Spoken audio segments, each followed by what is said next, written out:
Good afternoon, everyone. My name is Tammy Radigan. I'm a contract administrator with the Office of Apprenticeship and Work-Based Learning, and this is the fiscal year 2025 Pre-Apprenticeship and Career Education Technical Assistance Workshop. So we're going to get started with an overview of our office and registered apprenticeship. Next slide, please. In March of 2018, Governor Murphy announced the development of the first Office of Apprenticeship in New Jersey, as well as the creation of the New Jersey Apprenticeship Network. Next slide.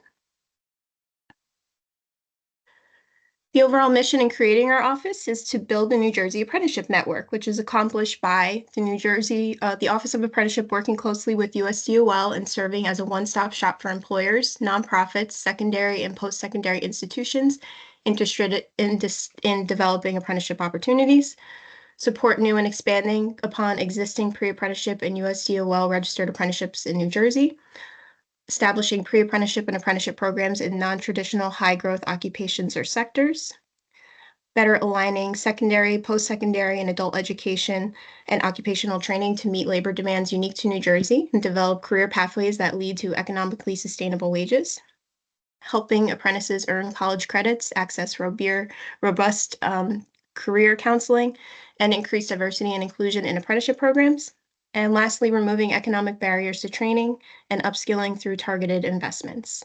Next slide, please. The New Jersey Apprenticeship Network. So the vision of NJN is to provide sustainable talent pipelines that align pre-apprenticeship and apprenticeship programs with the needs of employers, training providers, and job seekers. NJN is focused on driving economic development through skills and educational attainment, concentrating efforts on sector-focused, demand-driven training and education programs that lead to better paying careers, advanced credentials, and skills attainment, and developing an ecosystem that provides multiple years of economic support to businesses and individuals for occupational skills training, leading to sustainable wages and upward mobility for workers and increased talent pipelines for employers. Next slide, please. What is registered apprenticeship? So the definition under the Code of Federal Regulations 29.6 is registered apprenticeship program means registered and approved with USDOL and provides classroom and on-the-job training in an occupation recognized as apprenticeable trade and meets the program standards of enrollment and graduation. So registered apprenticeship, it's essentially a type of training model that works in conjunction with employment, where apprentices are earning while they're learning the necessary skills for the trade. The USDOL provides the approval of the registered apprenticeship program, similar to how accreditation works for degree programs with colleges. And what this does is it helps to ensure that the skills and the training that the apprentices receive is consistent for national application in employment within that occupation. Next slide, please.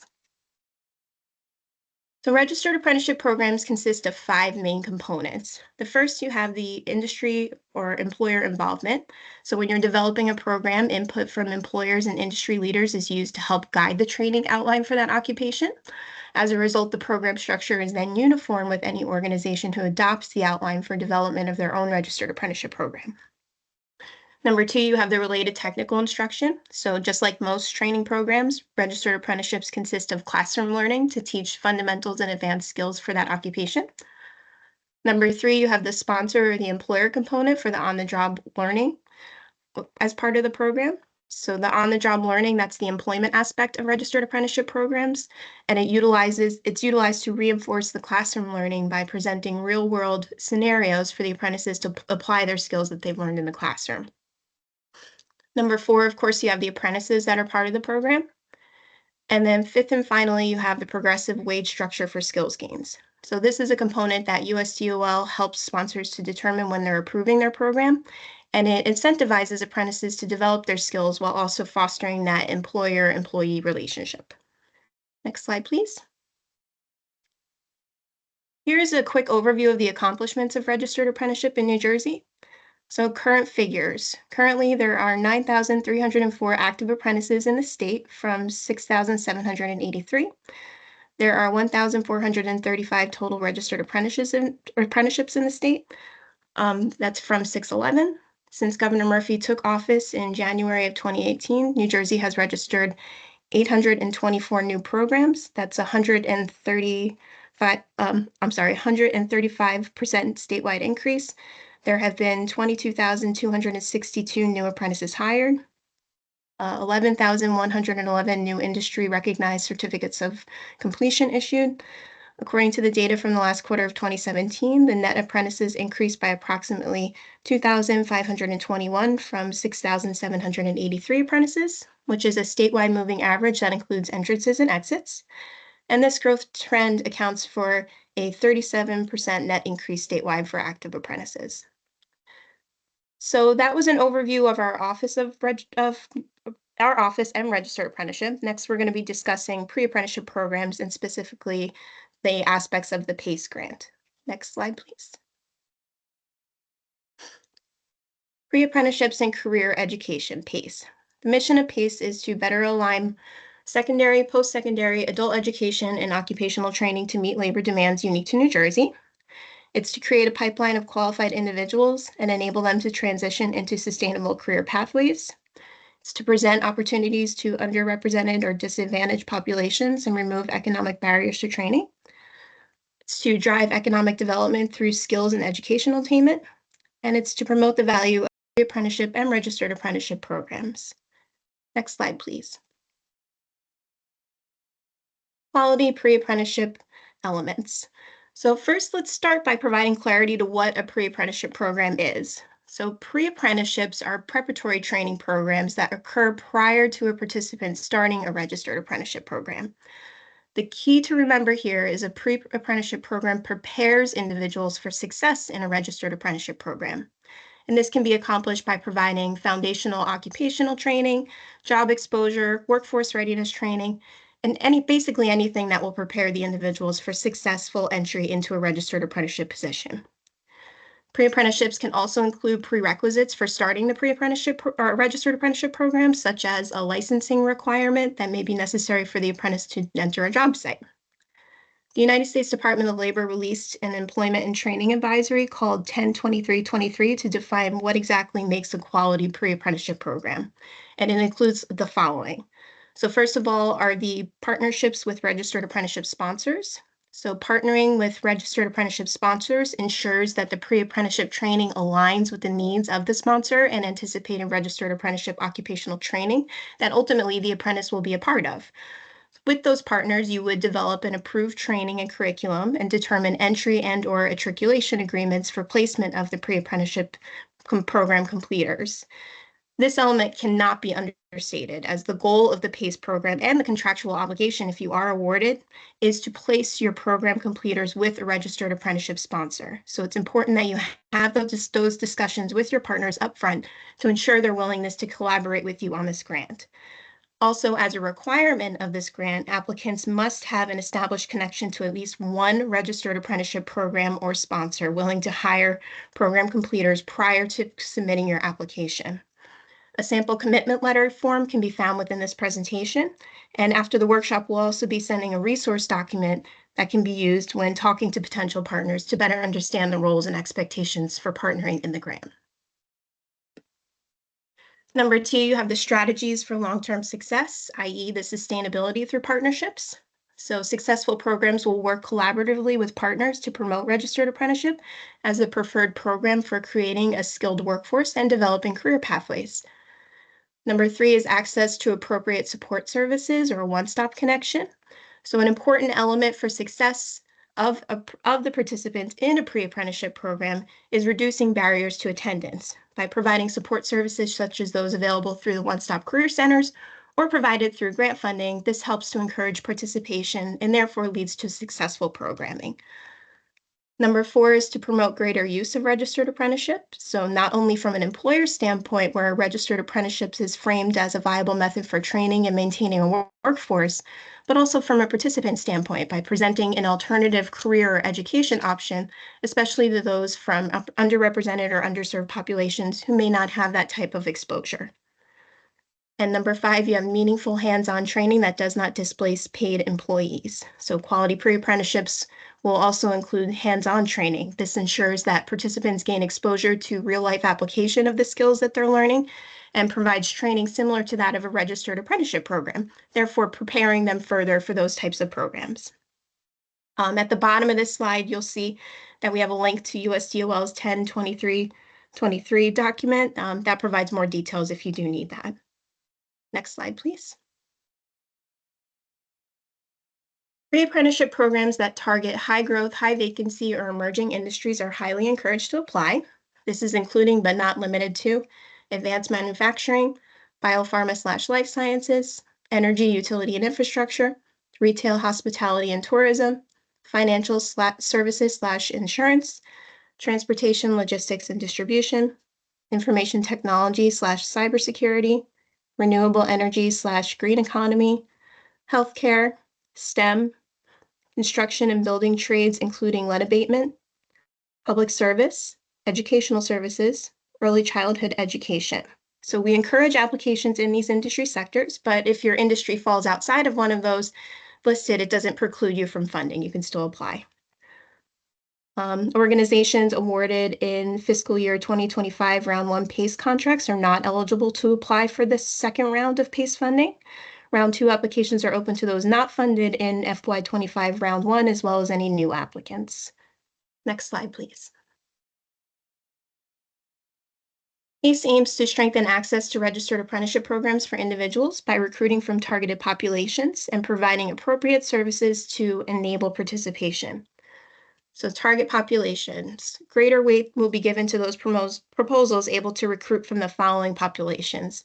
We have women, minority, youth, unemployed, vocational school or post-secondary students, ex-offenders, veterans, persons with disability, WIOA eligible individuals, and underrepresented populations.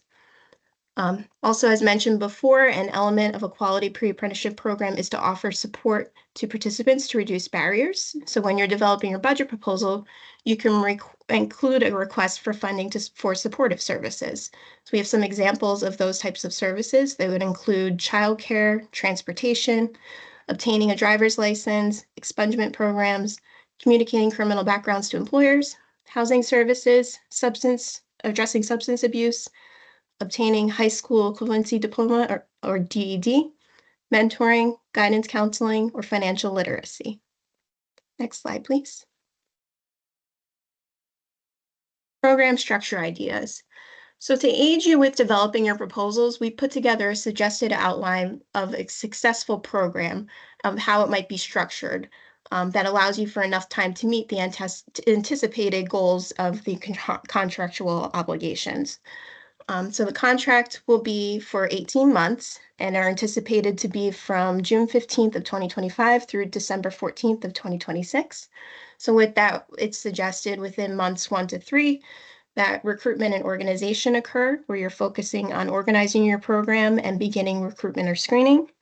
Months 4 through 14 is your training and your support. So you're administering the training, providing assessments to participants for support, and continuing recruitment or enrollment for additional cycles of training if applicable. And then months 15 through 18, you have the placements. So completers of the PACE program must all receive a quality placement outcome as defined within this NGO, which we'll go into in the next slide. Those applicants awarded should have strong partnerships with registered apprenticeship program sponsors, employers, and/or post-secondary vocational schools to ensure that the placements occur in a timely manner after the training is completed. All the placements must be achieved prior to the end of the 18-month contract to reflect good performance and compliance of the contract requirements. Again, the above is just a suggested, it's not required, but this kind of gives you an idea of like the ideal structure of how to set up your program. Next slide, please. Funding, incentives, and expectations. Stipends. Applicants can include needs-based stipends in their budgets to enable participation. The stipend is not a wage. It's intended to cover incidental costs incurred while attending the pre-apprenticeship training program. Payments can be paid to the participants on a weekly or biweekly basis, and they cannot exceed $250 per week. Outcomes. So PACE grantees will be expected to graduate at least 80% of the participants and facilitate placements into one of the following quality outcomes. A minimum of 25% of your participants must be placed into a USDOL registered apprenticeship program. That's why it's important that you have those partnerships to make sure that those placements occur. employment related to the pre-apprenticeship training received at no lower than $16 per hour, admission into a post-secondary or occupation-specific career training program consistent with the pre-apprenticeship program. Funding for fiscal year 2025 round two is expected to be $4 million, contingent upon availability of funds. Competitive proposals will have a maximum cost per head of $12,000. So this means that when you take your overall budget and you divide that number by the number of individuals you plan to serve, that number cannot exceed $12,000 per head. So an example of this would be if you plan to serve 10 individuals, your budget cannot exceed $120,000. So that concludes an overview of the PACE program and pre-apprenticeships. I'm going to hand the presentation over to Bill Sarbuck, who will review the application process with you. Thanks, Tammy. As Tammy said, my name is Bill Sarbuck. I'm the Chief of the Office of Apprenticeship and Work-Based Learning. Lauren Kremper DiFilippo, who is technically the technical assistant staff person who oversees the PACE grant for our unit, was not available to participate today, so I'm going to fill in on this section of the presentation, but just know Lauren will be who you would speak to in most situations if a grant was awarded. So getting into the application process, if you want to go to the next slide. First steps, if you're considering applying for our PACE grant, are to ensure that you're an eligible entity to apply. You can find the list of the eligible entities to apply within our Notice of Grant Opportunity on page 12. You would have to make sure that your authorized official registers an IGX. Your authorized official would be your CEO or the person that's required to sign off on any official documentation, such as a contract, for legal purposes. That authorized official needs to register in our IGX database, and there's instructions on how to do so on page 24 of the NGO. We'll get into it in a little bit as well. Once the AO has registered in IGX, or any other staff that would like to have access to the application register as well, you would then need to submit to us a letter of intent via email. We're going to provide you with the template on the next slide, but the template is also found within the Notice of Grant Opportunity, and you can find information on how to complete it and submit it, as well as the template on pages 24 and 30 of the Notice of Grant Opportunity. Once we receive that Notice of Grant, that letter of intent from you, then NJDOL will approve the access to the database for those who have registered within the database in IGX, and will provide you access to the application. Once we provide you with that access to the application, we'll also provide you with a user guide on how to complete the application, how to find the application, and how to complete the application within the database. That user guide will be something that will provide you detail page by page on how to complete what's necessary, and ultimately be something that will help you to complete the process of applying for the grant. Next, although it's the fifth thing on our list, it's probably important that you start out with this and do this right away. You obtain a tax clearance certificate from the New Jersey Division of Taxation. You can find instructions on how to do so on pages 27 and 31, but ultimately you need to make sure you do this right away. Sometimes it takes a little time to get this certification from the Division of Taxation. It's not something you're going to get in 24 to 48 hours, I'll promise you that. So please, if you're interested in applying for this grant or any grant with the Department of Labor, work to get those tax clearance certificates in place. They are good for a 6-month period of time. So if you've got a tax clearance already from applying for a previous grant, as long as it's dated within 6 months of the date of the application submittal, so our application's due date, it has to be within 6 months of that due date that you've received the tax clearance. And if you have one, then you can use that and upload that into the database. If you don't have a tax clearance certificate that's within 6 months old, you'll have to reach out to taxation and get a new one. As I said, instructions on how to find those and how to get them can be found on pages 27 and 31 of the Notice of Grant Opportunity. And finally, the last thing you'll want to make sure of is that you're registered with the New Jersey Department of Treasury. You would do this through the NJSTART website. It's njstart.gov. Instructions on how to do so can be found on page 31 within the Notice of Grant Opportunity. Ultimately, if you were to receive a grant from our department, The way we provide you funding is through your registration with NJ Start. That's why it's necessary that you have that completed. You need to have it completed before we were to get into contract. So we ask you to do it right now. Ensure that you have it in place. Make sure you check it if you've already registered with NJ Start and that you get everything organized so that you can make sure payment is being sent to you the way you want. If you have an old NJ Start account, you may be receiving checks in the mail, hard checks. I can promise you getting a hard check in the mail takes a lot longer than setting up um, a direct deposit ACH process through Treasury. And in a lot of cases, it cleans up and makes the process much easier for you because now the money gets sent directly to an account that you're designating through Treasury's database. And sometimes that helps to make it easier for payment to be both received, but also to ensure that you know what those payments are for. So make sure you get that stuff either updated within the NJ Start database or that you get registered if you're not registered already. Next slide. As I said, this is the template that is within the notice of grant opportunity for the letter of intent. You'll provide all the details that are listed within this letter of intent. So the first thing you'll do is put this on your organization's letterhead, and then from legal business name all the way through direct phone number and email address of the main point of contact, you'll provide us with all the details that we ask for there. If you get all that information, and if you have all that information provided to us, the only thing on this that you may not have and is not mandatory is the UEI number, that unique entity identifier. That unique entity identifier is a number that is designated to you by US by the federal government, and ultimately sometimes it's necessary when federal dollars are being used. We do not use federal dollars for this grant, but if you were to apply for any grants with the department that were federally funded, you would have to make sure you get that unique entity identifier. So you may want to work on getting that anyway. We will provide instructions on how to get that unique entity identifier along with all the other information we're going to provide you with after this presentation. Once you've completed the letter of intent and it's signed off on by the authorized official, as I said earlier, that's your CEO for your business or the person responsible for signing off on any official documentation, you'll email this completed form to the apprenticeship unit at dol.nj.gov, email address that's listed at the bottom. Next slide. So here are some proposal components, the required documents that you must provide us within the notice within the IGX database once we open your application and provide you access to submit your application. You'll provide us a page called applicant information, the counties that you're looking to serve participants within, a listing of your consortium partners, as Tammy stated earlier. That would include who your registered apprenticeship sponsor partner is.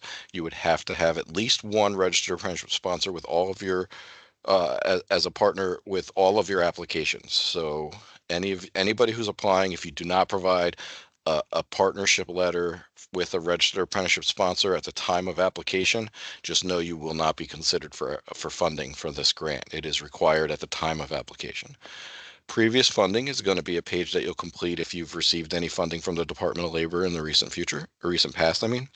Um, PACE deliverables, this is where you'll provide us with information on who you're going to serve, how many you're going to serve, and for what you're going to provide, what kind of training you're going to provide to them, and what kind of target populations you may be providing services to. Executive summary will be an uploaded document, and there's information within the notice of grant opportunity that will detail what should be included in that executive summary. Program narrative is also an uploaded document, same as the executive summary. Implementation plan is also an uploaded document. These three documents will get uploaded along with your tax clearance certificate uh, in what's called a required documents page within the application. You'll upload those documents based on the information requested within the notice of grant opportunity for each one of those documents. Then there's the budget summary and details, and any miscellaneous attachments that you need to provide us for backup information for any of the any details that you're missing within the other pieces of the application that you've provided us. Next slide. So now we're going to go into an in-depth look of the proposal, and some of these pages that I just mentioned are required documents. So your executive summary will include what's called a projected project plan. chart. That project plan chart can be found on page 32 of the Notice of Grant Opportunity, as well as attachment 3 of your Notice of Grant Opportunity. You'll want to copy and paste that project plan chart into your executive summary so that we could review it at the time of application submittal. Your executive summary should also provide an overview of the proposal, highlighting any key points that are specific to what the NGO is asking for.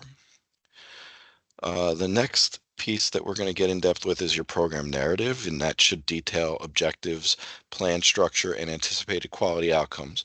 That would include a recruitment strategy of your participants, the design and outline of your training program, any work experiences that you're going to provide to your participants, any core partnerships and relationships that you're going to have that are specific to your connection to a registered apprenticeship sponsor, your connection to employers, any post-secondary placement after pre-apprenticeship completion programs that you're looking to place them with, if applicable, um, supportive services that you're going to provide to your participants, any expected outcomes that you have for those participants, the administrative responsibilities of your organization as it pertains to the grant, and any past performance that you've had with working in grants that are similar to PACE or in PACE in the past.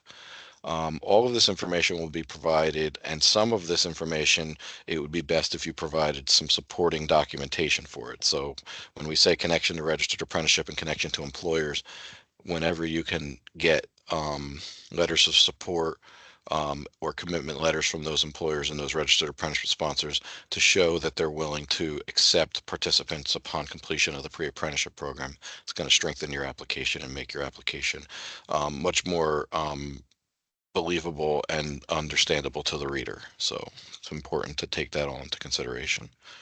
Next slide. I talked in the executive summary section about the projected project plan. We gotta rename that. The project plan is a little bit of a tongue twister for me. But ultimately, this is the chart as you see it at the bottom. You'll copy and paste it into your executive summary, and you'll provide us with the information that we're asking for.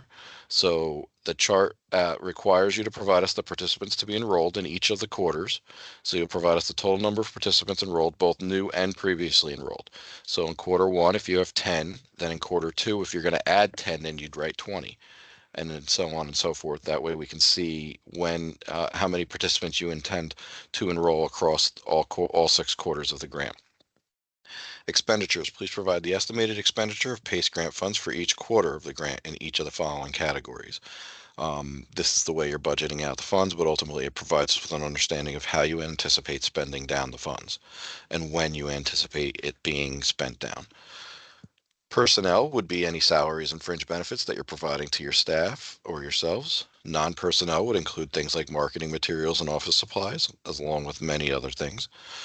Direct student costs would include things like books, instructional materials, supplies, stipends, safety equipment, as well as other supportive services that might be provided to your participants.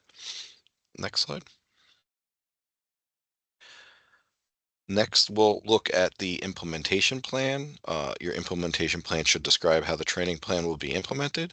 It should provide a project schedule, which would include a timeline for benchmarks and program completion, as well as recruitment and placement dates, and should also give details if you have multiple training rounds, including estimated start dates and end dates for those training rounds, so that it could be clearly understood by the reader when your trainings are anticipated to start, how many rounds of those trainings you're going to do, and how you anticipate being able to place those individuals upon completion of those training rounds within the 18-month grant period.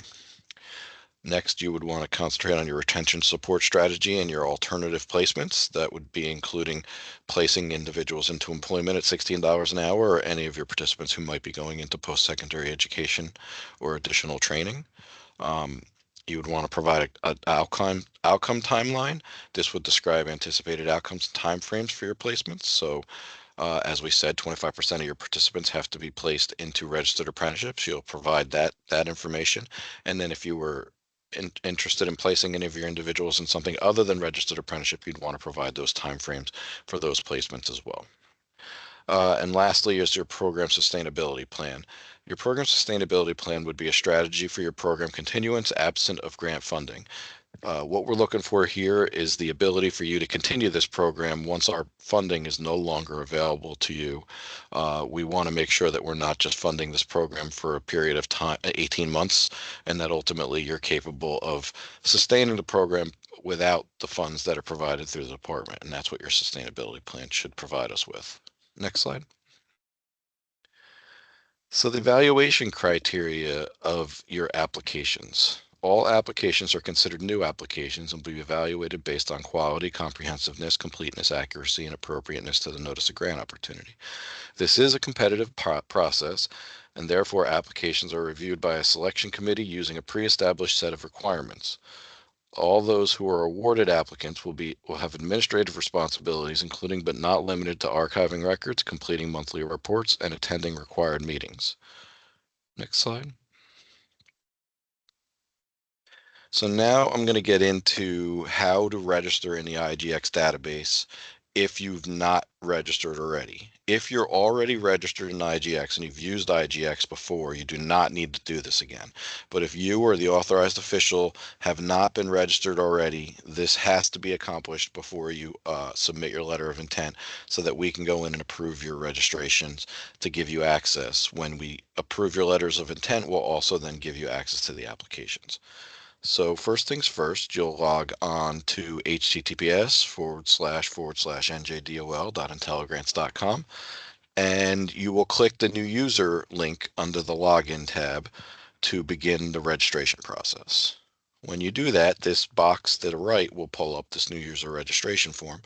You'll provide the details that are required within this document, and then where you see it circled at the bottom, you're going to put PACE, P-A-C-E, and click register. By putting in the word PACE, it allows for us to quickly find your registration within our database. Obviously, we utilize this database across all grant programs within the department, so a lot of people register on a daily basis. This helps us to find your registration quickly if you put the PACE acronym in when you're registering.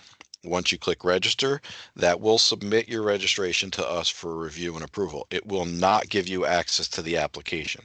At that point, you will then have to submit your letter of intent to us, notify us that you've registered in the IGX database. We will go in, approve your registration at that time, and then email you once the registration is approved and give you information on access to the application at that time. That's when you'll know that you can get into the IGX database. Please do not hit submit on this registration and then try and log in. You will not get in and you'll be questioning why you can't get in. It gets confusing, but ultimately that's how we are informed that you registered, is by submitting that letter of intent. Next slide. Once you've gotten that email from us telling you that your registration has been approved, and we provide you with the user guide on how to get into the application and start completing the application, you can go back to the njdol.intelligrants.com web address and type in the username and password that you created when you registered for the database. Once you do that, you'll click login and it'll bring you into the database. Next slide. The first page you'll get brought to when you log into the database at all times will be your dashboard page. When you first go in to find your application, it may be listed under My Opportunities to your right. If it's not, you can find it by clicking on the filter button and following the next slide's instructions. Next slide. When you click the filter button, you'll choose from the drop down of the providers, New Jersey Department of Labor and Workforce Development, and then you'll type PACE into the text box under name. Click search, and the PACE application for round 2 will pop up under My Opportunities at that point. You'll click on that hyperlink that says PACE application 2025 round 2, and that will open the application from there. Next slide. Once you've clicked on the hyperlink, it'll bring up an agreement link, a page for you to review and ensure that this is the application that you want to start. If you review it and it is accurate and you are interested in applying, you'll click agree. If you're not, you'll click decline. Once you've clicked agree, this application will be created and it will be started. It'll put it in an in-process status. From there, you'll be able to log in at any time and find your application in your My Tasks database. As you see on the right-hand side, when you log in, as I said earlier, you log in initially and you'll be on your dashboard. When you're on your dashboard, the first thing you should see is a My Tasks section. You'll find your application there so that if you don't complete it all in one sitting, you'll be able to come back in and find it at any time in that My Tasks section. You'll find it there and you'll click on the hyperlink under name and that'll bring you into the application again.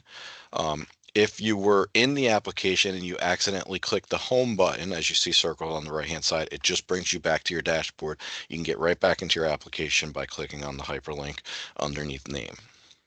Next slide. So now you'll see a listing. Once you're in the application itself, you'll first start out on what's called a document landing page. The document landing page just is some basic details about your application and your organization. On the left-hand side, you'll see your forms listing, which includes your PACE application. All of the pages that need to be completed are listed within that PACE application form section. You'll see it starting at applicant information and running all the way down to miscellaneous attachments. Each one of these pages, you'll click on them one at a time and start completing and providing the details that are required on each page. As I said, the required documents page will include some uploads that you'll provide us, including your executive summary, your program narrative, your implementation plan, and your tax clearance certificate.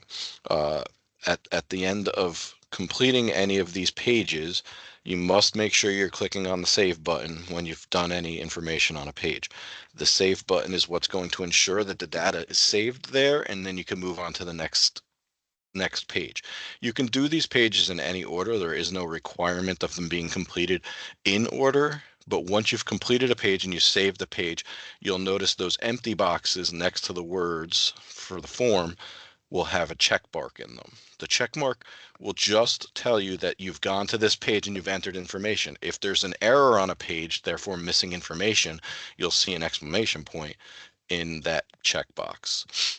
If you see an explanation point, you'll want to go back to that page, read the error message, figure out what you're missing, and make sure that you complete it. Once you've completed it and there's no errors on the page, the check mark will show up and you can move on through the application. Once you've completed all these pages, then we'll move on to the next slides that we can discuss what your next steps would be.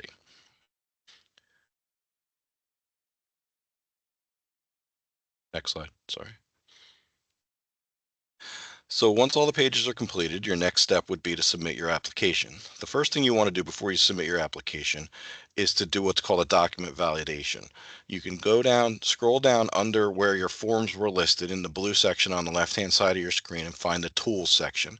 Under Tools, you'll find Document Validation. When you click on Document Validation, what it does is it checks to make sure that all the pages have been completed accurately and there's nothing that you needed to go back to and check and verify or update before you submit your application. If you've done that and nothing came back up, then you can scroll down below Tools to Status Options and click on the status option Application Submitted. When you do that, a box will appear asking you to confirm if you'd like to submit the application. If you're ready to submit your application, click OK. If you're not, click Cancel. You do not have to put a note in, but if you would like to put a note in, you can. We do not read the notes necessarily. The notes would get populated within the notes section of your application. You can see it on the left-hand side under Tools as well. But we don't necessarily read your notes when you put them in there when you submit your applications. Once you've submitted your application, you'll in some cases be a little bit confused. It just kind of like blinks, but it doesn't really change a lot on the page. What you'll notice under status options that it'll say application canceled. Please do not click on application canceled. That does not do anything other than cancel your application. Once you've clicked application submitted and you do no longer see application submitted as a status option, your application has been submitted. If you, for some reason, are concerned or have questions or want confirmation that your application has been received by us, you can email us at apprenticeshipunit@dol.nj.gov and we'll review and let you know if the application has been submitted and we have received it. But otherwise, once you've clicked submitted and click OK, just know your application is good to go. If for some reason you start an application and you have decided no longer to apply or that you're not going to submit your application for review, please go log into the application the same way we showed you earlier. Scroll down to the bottom under status options, and instead of clicking application submitted, click application canceled. That will cancel your application in the database, and it will notify us at that time that you're no longer interested in applying. Um, Next slide. So here are some important dates for you to take into consideration after leaving today's presentation. Your letter of intent is due by no later than noon, April 10th. And the applications are due by no later than noon, April 17th of 2025. These due dates are pretty much set in stone. We do not anticipate providing any additional time for any applications. I also suggest that you do not wait till the last second to submit your letters of intent or to get any of the documentation that is required to apply.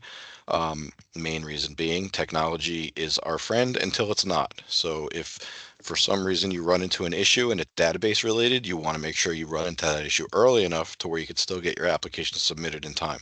If you start your application to due date and you get it and you run into issues, you can expect us to really not be overly concerned about the fact that you ran into issues if you waited until the last second to start your application. Even though you might have been working on other documents, such as your uploaded documents, you should still start your application as soon as possible. Get in there and start entering information as soon as you can so that you're not running into these technical issues on the day of application submittal. But ultimately, if you run into any database issues, always let us know as soon as possible so that we can have them look into, have them corrected, and make sure that you can get your application submitted in time for this due date of April 17th at noon. Know that once the applications have been submitted, we anticipate final decisions on awards being communicated to the applicants within 45 days of that application submittal date. It has to go to a panel review for a review, scoring, approval, and then we have to get awards and award letters created and approved by our commissioner. So at the end of the day, there's some time built into it, but the expectation is the grant period will start somewhere around June 15th. So just know if you're putting an application together to start your recruitment timeframes around that June 15th timeframe. Next slide. Here is some contact information for us within the New Jersey Office of Apprenticeship and Work-Based Learning. Our director, James Manning, he's the director actually of the Office of Apprenticeship and Business Services, but his contact information can be found there. And myself, Bill Sarwick, I'm the chief of the Office of Apprenticeship and Work-Based Learning. You can contact me here below. For any general inquiries or inquiries in which you need information in a very timely manner, please send it to apprenticeshipunit@dol.nj.gov. The reason I say to send it to that email address first is that they, one, have access to me and Jim, but on top of that, they also will all get that email at the same time, and that way it gives you the best opportunity to get an answer in a quick and timely manner. So we usually suggest that you start out utilizing the apprenticeship unit at dol.nj.gov email address for any inquiries or any concerns. Next slide. So with that, that's the presentation that we wanted to make sure we provided to you and to information that we wanted to make sure you all received and understood. We're going to move into the questions now. So I'm going to open the chat, and Tammy, if you want to unlock it to where if they wanted to unmute themselves, they could ask questions. That'd be great. All right. First question we have is, hello, when you go to the access to 102323 document shows an error code with both the regular and accessible versions.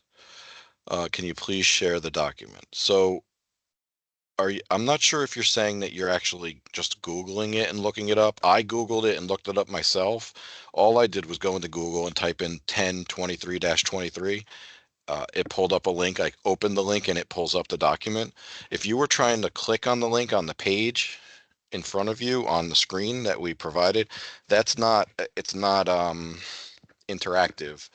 It won't be interactive until we provide you with um, this PowerPoint. It will be interactive when we provide you the PowerPoint, and that's going to be something that we give you here in the next 24 to 48 hours. I anticipate it probably getting to you by tomorrow, sometime tomorrow, but I just want to give us some time in case we run into issues. But like I said, if for some reason the link isn't working here, you can just go to Google, type in the word 10 space 23-23, and it'll pull up the document. You click on the document and it does bring you to the 1020, the 102323. Hello, hi. I submitted this question. I did that exact thing. And when I go to the web page itself, you go to download the document and it has an error. I'm wondering if the department removed it for some reason. I know a lot of I was documents are being removed now. When I saw your question originally pop up, the first thing I thought was, well, there's probably something diversity related in there, and so it was pulled off of the federal website. So I looked it up myself, but it did pull up. I'm not sure about the download. I didn't try and download it. I just pull up the details within the web page. You might want to just copy and paste out any information that you want into like a Word document so that you could get it. But unfortunately, we don't work for USDOL, so we don't have access to their website or database to be able to provide you with any additional details. Uh, Bill, can I jump in for 1 second? Absolutely. One thing that you can do is I noticed that I just put in 102323 and then space and put PDF. Even though it doesn't pull up on the federal website, Kansas actually has a copy of it that pulls up because it's saved in their database also. So you can actually view it that way if it doesn't appear back after the USDOL, like through their link. Thanks, Al. See, it's saved somewhere. The internet, it's a wonderful thing. Um, I assure you that obtaining the tax clearance certificate is one of the most challenging steps. The portal tends to have technical issues and navigating tech support can be pretty cumbersome. Yes, Shanique, thank you so much for that information. It is absolutely true. I cannot speak for how long or what the time frame is when it comes to taxation. As you know, we are from the New Jersey Department of Labor, not from the New Jersey Department of Treasury, which is who the Division of Taxation reports to. So all I can say is get started, don't wait, and give yourself ample time to get that document from them because you're doing it through the business service portal, but it does sometimes take a couple of minutes. Do you anticipate a third round of funding for the PACE program? So we do fiscal year funding, Matt, and our fiscal year actually ends on June 30th for this fiscal year. So we're only going to do 2 rounds this fiscal year, but I anticipate doing 2 additional rounds next fiscal year with the first round in FY26 probably becoming available somewhere around September 1st. So it won't be that far in the future. But yes, we'll do a first and a second round next fiscal year, probably around September for the first round and somewhere around January for the second round. Um, will there be a round 3 of funding? Same answer, Beth. That's all the questions that are in the chat. Do we have any additional questions that anybody's typing up, or if anybody wants to unmute themselves and ask any questions verbally, feel free to do so.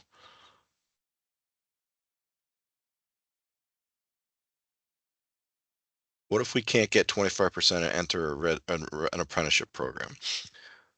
So, Tova, if you can't get a partnership with a registered apprenticeship sponsor, or at least that you do not have the expectation of being able to place 25% of your participants in the registered apprenticeship, my suggestion is to look for other funding sources. The main reason being is this is a pre-apprenticeship model. It's a pre-apprenticeship training program specifically. We offer different programs through the Department of Labor for other training dollars, and you may want to look and see what other programs are available because you might be a better fit for that. That doesn't mean there's anything wrong with your program or that your program isn't a good fit for what the Department of Labor is trying to accomplish. It just means that this might not be the right funding stream for you. 25% of your participants entering into registered apprenticeship is actually a rather small expectation. It would definitely behoove you as an applicant to want to place more than 25% of your participants into registered apprenticeship. That would obviously make your application look even stronger, but I get where you're coming from, and that's why I say sometimes you got to look at the funding stream and see what other options are available if this isn't a good fit. What are the teaching curriculum requirements for pre-apprenticeship? So I can't specifically speak to the requirements of your curriculum. Like was said within the presentation, you should be working closely with your registered apprenticeship sponsoring agencies to ensure that any curriculums and training programs that you're putting together are aligned with what their registered apprenticeship programs requirements are, so that you can ensure that there is a proper connection.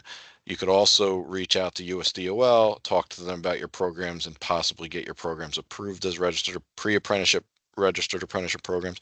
The pre-apprenticeship programs would then possibly count towards credit towards those registered apprenticeship sponsors programs once they become registered apprentices. Um, Hopefully that was clear, because I know I used a lot of pre-apprenticeship and registered apprenticeship, but it's definitely details. We work with at-risk youth, and they don't always have the ability to go through a more standard learning program. Completely understood. Um, and there are other youth funded programs through the department. There's a youth core program, there's a youth build program, there's different youth fundings that exist through the department. You might want to look and see whether or not they're better fits for what it is you're trying to do, um, for your populations that you're looking to serve. Can a registered apprenticeship sponsor operate a pre-apprenticeship program for interested candidates who are not yet eligible for an apprenticeship program? Yes, absolutely. If you are a registered apprenticeship sponsor, and let's say you have licensing that is necessary for your participants in order to be eligible to enter into your registered apprenticeship programs, then you would definitely be interested in a pre-apprenticeship model that would help them be qualified to then enter into your registered apprenticeship program. That is the whole reason behind having pre-apprenticeship models.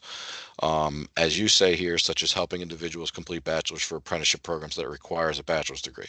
So, for example, an example of that would be like teacher apprenticeship models. So if you were looking to help K through 12 teachers get certified and licensed to be a teacher, they would be required to have a bachelor's degree and then work through the process of getting their teacher's license within your registered apprenticeship program. That would definitely be something that this model would be a good fit for. Um, I had a guess, Ian. um, any other questions?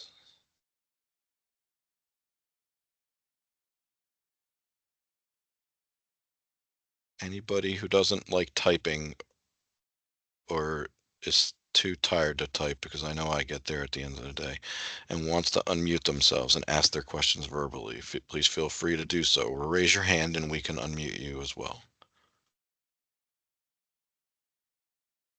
Don't raise your hand at your desk. Sorry, there's a raise hand toggle at the top of the screen.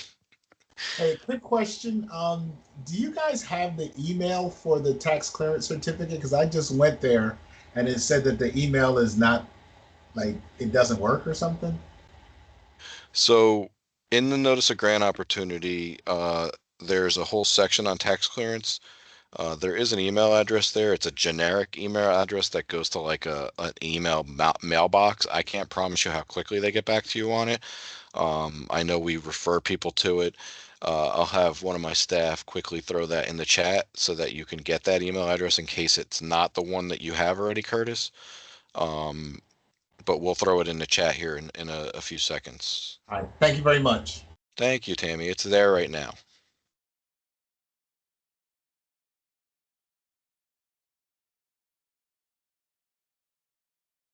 Any other questions?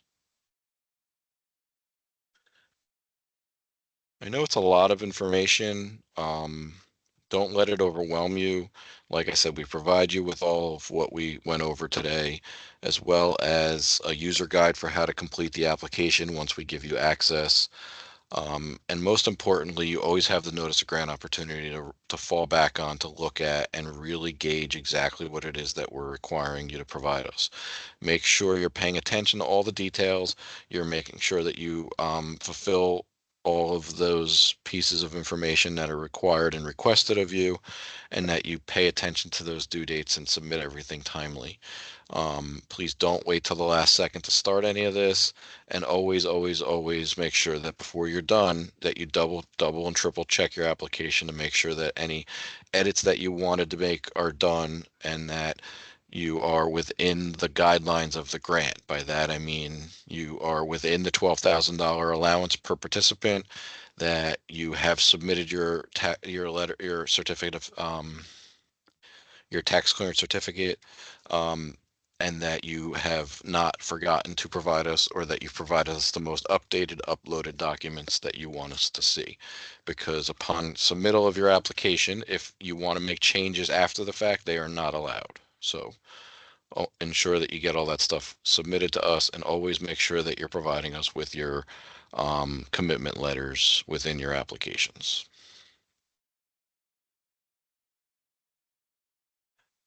Is there any other questions with that?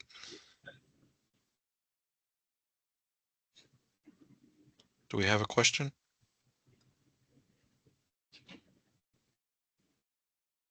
Okay, so with that, I'm going to thank you all for your time, and thank you for listening.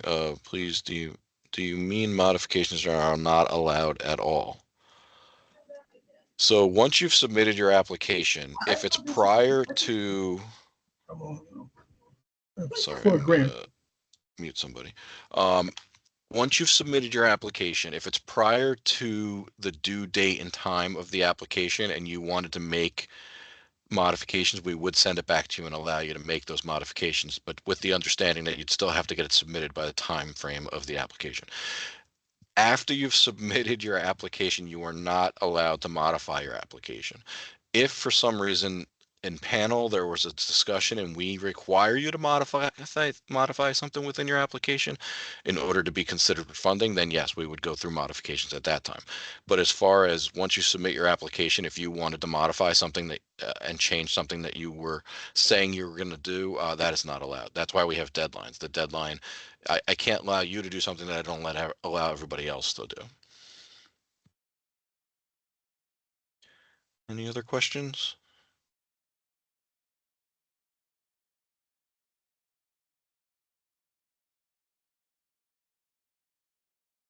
All right, with that, I'm going to say thank you once again. Thank you for your time. Thank you for your patience.